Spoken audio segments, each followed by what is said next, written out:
Hello. You look very glamorous. I thought I'd make a bit of an effort. Glad you did. I've ordered some wine for us. Heavens, how spoiling. I love the Criterion.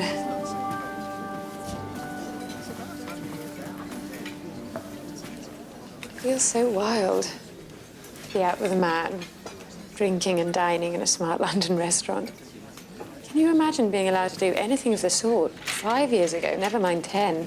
The war changed everything. Mama used to say we could never eat anywhere public, except an hotel we were staying in. She might cheat and take us to the Ritz, but that was about it. I do love you so. Do you? I'm glad. Is that what we're celebrating? That and my progress. I found out I can divorce Lizzie in Germany if I become a German citizen.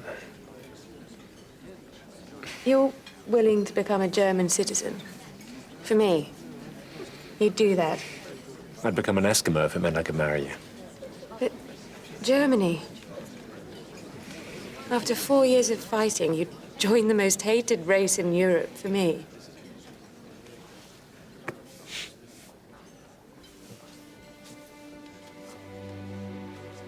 Can I kiss you? Not here. In front of all these people. I don't care. Kiss me. Now.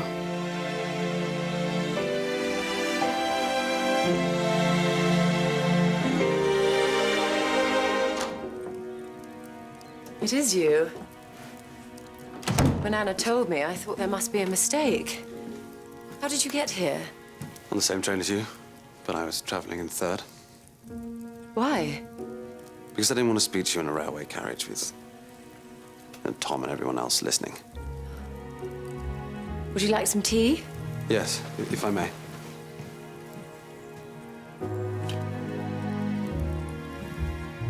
I assume you're going to give me an explanation at some stage.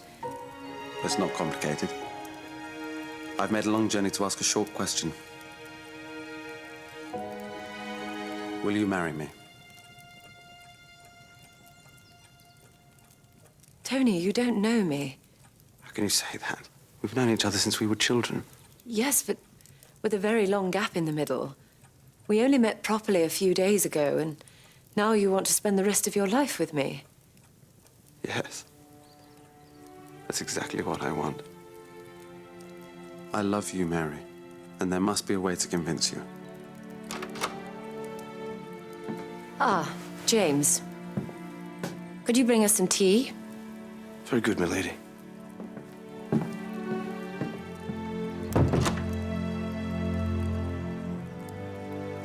Look, I never met Matthew, but I'm sure he was a splendid chap. He was. He's dead, and I'm alive. We're good together, Mary, and we could be so very happy if you'd let us. And Miss Lane Fox? I like Mabel. A lot. I even think that I could come to love her. But I'm not in love with her as I am with you. You fill my brain. I see you when I close my eyes. I can't stop thinking about you. Where you are, what you're doing. You're very persuasive. Then be persuaded. I only wish I could. Not now, if you don't want to. You take as long as you need. 2 years, 3. Just so long as I know that you're going to marry me in the end. Jimmy, the savouries can go in, and Daisy will bring up the sauce. And now, perhaps you can explain why you have apparently been under hypnosis since dinner began. I don't know what you mean. Yes, you do. Mooning about like a sloth underwater. Well? You know, I had a letter earlier. It was from Alfred. Well, it seems his father died and Alfred's coming up to Yorkshire for the funeral. Oh, I'm sorry. That's not all. He says he wants to marry me. What? Just like that? He says the way I behaved towards him when he were last here made him hope that things had changed between us. Well, you were very friendly. That's not all. He wants me to leave Downton and go up to London. Says he can find me a job. Blimey. He puts a lot in a letter, does Alfred? Preserving the savouries. We'll talk about it later. No, put the water on for the coffee. Anna, could you leave us for a minute? Of course. This is early for you to go to bed. I had rather a tiring day. So I heard. Well, I heard you had an interesting day. Whether or not it was tiring, you know better than I. Who told you? My dear, all I want is for you not to lose control of your life. I love him. And I won't listen to any imperialist nonsense about racial purity and how he should be horsewhipped for daring to dream. Don't you know me better than that? I'm going to marry him, Mary. And I don't care what it costs, and I won't keep it a secret, not once I've told Mummy. I want to see her face crumble when she finds out. Rose.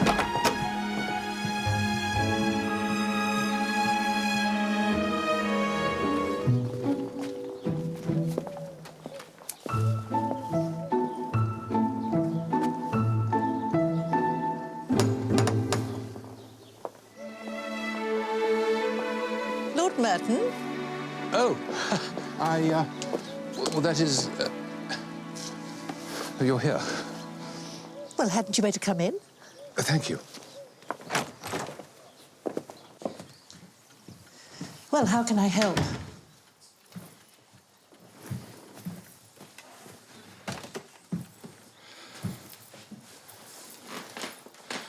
I nearly flunked it, but I've put it off so many times.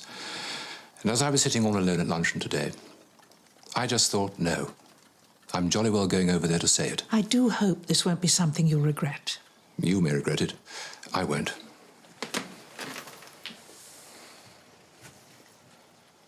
Very well, I'm listening. I really should go down on one knee, but I fear I'd never get up again. I'm sure you realize by now, I'm asking for your hand in marriage. Dear Lord Merton, you see... Please. Please. I want to be quite clear. I'm not speaking out of loneliness or with a view to my comfort. I'm sure. No, you're not. When men of my age marry, that's usually the reason. But my proposal is a romantic one. I state freely and proudly, Isabel, that I've fallen in love with you. And I want to spend what remains of my life in your company. I believe I could make you happy. At any rate, I should very much like the chance to try. Well, goodness, Lord Merton. I freely admit you've taken me by surprise. Not with your proposal, but with your talk of love. I mean it. And before you refuse me, I'd like to ask you to leave it on the table, so to speak. Say nothing for the time being. Just think about it. I'm not sure it would change my answer. But after such eloquence, to refuse your request would seem ungenerous. I will think about it. Well, now I think I'll take my leave. I suspect ordinary conversation would be difficult after that.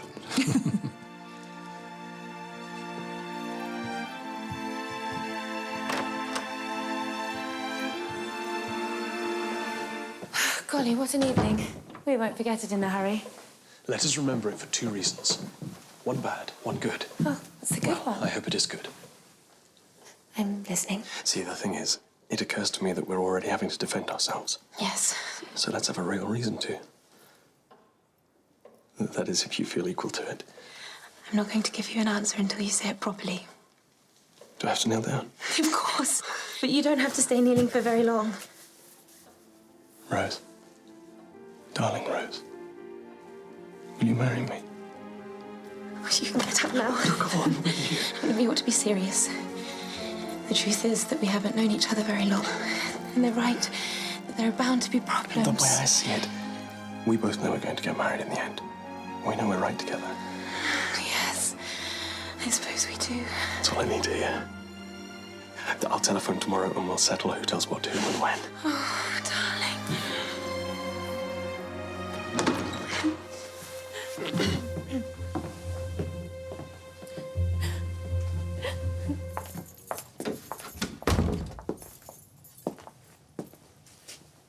I don't think I should. Go on. It's Christmas. Let's toast your new house. Maybe I should mention one thing. You say your new house, but it isn't only mine. No? No. I've registered it in both of our names. I hope you don't mind, but I hate to change a plan when there's no need. Mr. Carson, I'm very appreciative, really. But I can't accept. Why not? Who knows what the future may hold, or how much longer we'll even be here. Suppose you want to move away and change your life entirely. You don't want to be stuck with me. But that's the point. What is? I do want to be stuck with you. I'm not convinced I can be hearing this right. You are, if you think I'm asking you to marry me.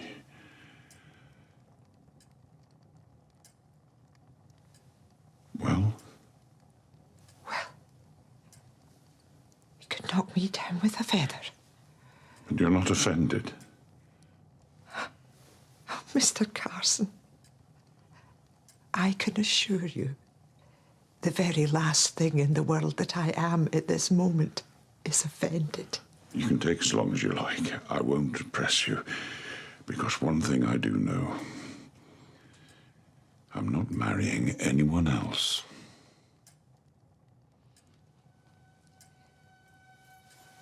Well, then. What exactly are we celebrating? We're celebrating the fact that I can still get a proposal at my age. And that's it? Of course I'll marry you, you old booby. I thought you'd never ask.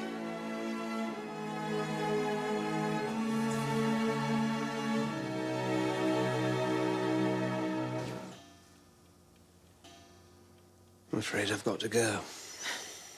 You've been such a help. It's odd, isn't it? We witnessed a tragedy today, but sitting here with your arm around me, I can't remember feeling so comfortable. When you say things like that, you make me so happy. If it isn't wrong to feel happy on a day like this. I don't believe it's ever wrong to feel happy and confident in someone else's company. Do I really make you feel those things? It's not a trap.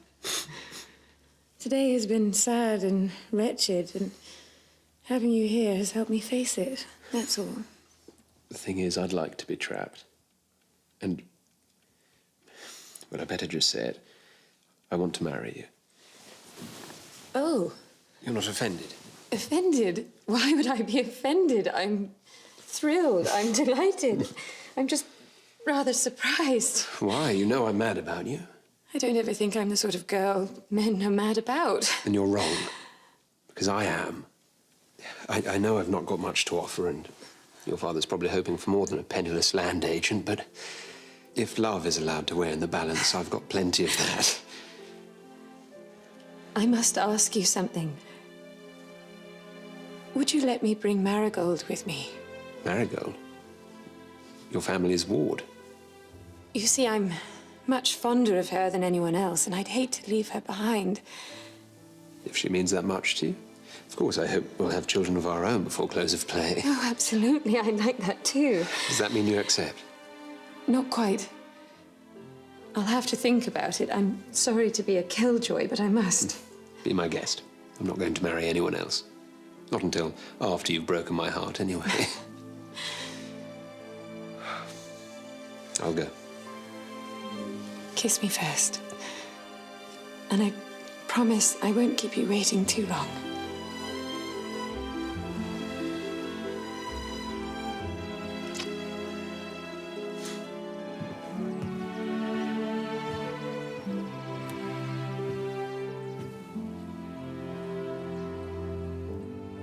That's it. I'll leave you to it. You don't have to go, Tom. Believe me, I've been part of this courtship for quite long enough. It's for you to manage from here.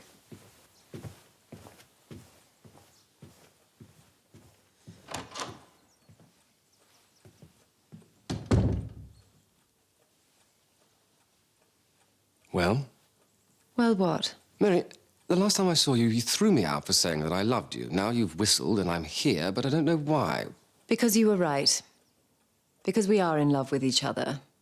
I'm not sure why I fought it, but I've stopped fighting it now. I know I'm not what you were looking for. Tom and I once talked about how marriage should be equal. It has nothing to do with position or money. Simply that a couple should be equal in both strength and passion. Should I ring for more tea? Are you always so cool and collected? I do hope so. I'm not sure what you mean. Well, only that your words have made my heart pound at such a rate, I'm surprised you can't hear it. I'm hot, I'm cold, I can barely breathe, and it's all because of you. I must say, you carry it off rather well. Thanks. I need to know that you're certain. I am. I believe I've met my match. I have. I'm not 20, trembling at the touch of your hand. But I know that if I leave you now, I'll never be as happy as we could have been together. I'm not 20 either, but I still tremble at the touch of your hands. Me too. I don't know why I said that, really. Oh, darling. Thank God for you. So what do we do now? Elope to Gretna Green? Well, I have a confession. When I came here last, I brought a license so we could be married at once. Doesn't the Archbishop of Canterbury need to agree? Not if you can specify the church. Well, you still need a bishop. My uncle's a bishop. Oh, good old England. Some things never change. Quite. But the point is, it's still valid, so should we just get married now? Now? Well, on Saturday. Oh, you don't want to have a huge society affair again, do you? God, no. I've done that. Then will you? Well, I suppose I've come this far.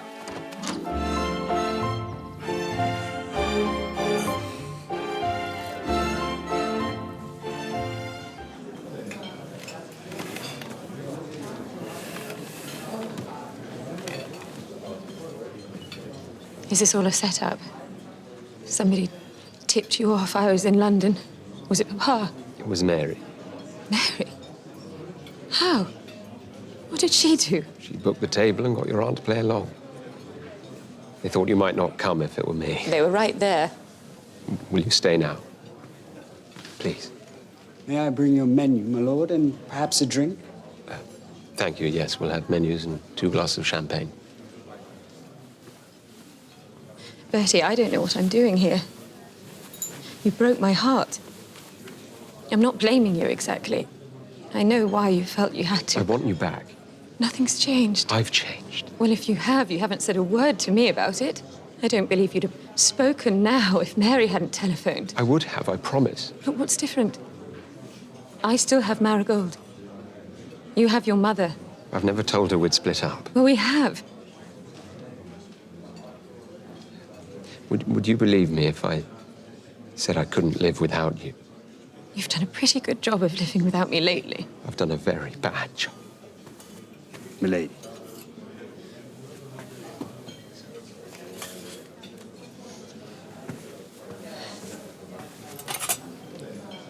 And for you, my lord. I don't understand what you want of me. What are you asking? I want you to marry me. Just like that? Whenever you choose, but that's what I want. If I agreed, which is a big if, would we tell your mother the truth about Marigold? Let me put it this way. If we tell her, we'll have to break with her. I'd prefer not to do that. Even without your mother, there are people out there who know the truth. There could be gossip. Are you ready for it? I hope to avoid it, but I'm ready if we can't. The only thing I'm not ready for is a life without you.